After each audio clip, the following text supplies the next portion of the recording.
I like the game of baseball quite a lot. Don't worry, I won't go on about it. Life is hard enough without having to listen to an old coot in a rocking chair gas on about the glories of baseball. When something or someone means a lot to you, one of the first things you do is find fault with them. The little things they do that drive you crazy. You still love them, but these flaws, or I should say what you perceive to be flaws, become rather exaggerated, and there are times when it's all you can see, which clearly robs you of much pleasure. And none of it is going to change or go away.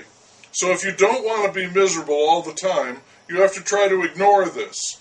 Try to forget it, try to live with it, and you do, but it's always there, and you wish it wasn't. Life isn't perfect, and neither is baseball. Neither am I.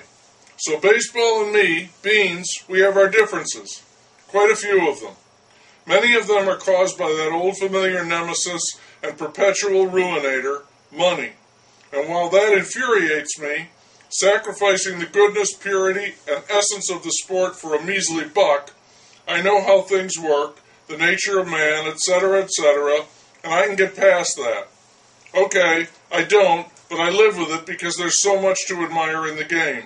That's the game itself, the players, the parks. Okay, I promised I wouldn't go on. Just one, I promise, one thing that irks me about baseball is all the individual awards. For goodness sakes, there are so many of them, and they're all completely misguided, misdirected. It's a team sport. There are, or should be, no individual honors in a team sport. You want individual honors, there's golf, tennis, go play them. But baseball makes a huge deal out of all its individual awards. It's got the MVPs and the Cy Youngs, Rookie of the Year, Silver Slugger, for each position, and Golden Glove. And there are very clear statistical categories. Baseball is known for its stats. Batting average, RBIs, ERA, fielding percentage, and so on. There is no need for other honors, but baseball piles them on. It's like Hollywood handing out their smarmy Oscars. It's overkill. It's embarrassing. And then there's the All-Star Game, baseball's showcase. Okay, it's better than football's Pro Bowl, which gets the big nod for the poorest excuse for a sporting contest ever invented. Talk about embarrassing. But the All-Star Game is close. As a concept, I get it. Sure, it's fun to see all those talented players from all the different teams on one field. That's a definite wow factor going on there. But every year, the unfairness of the selection process, no matter what it may be, is a big issue. Who made the team? Who didn't? And it wouldn't have to be if they stopped playing the game. They won't, ever, because it brings far too much attention and money. There it is again, so there's no hope there. But I'm adamantly against the All-Star Game. This is a team sport. Some players are better than others. Hooray for them.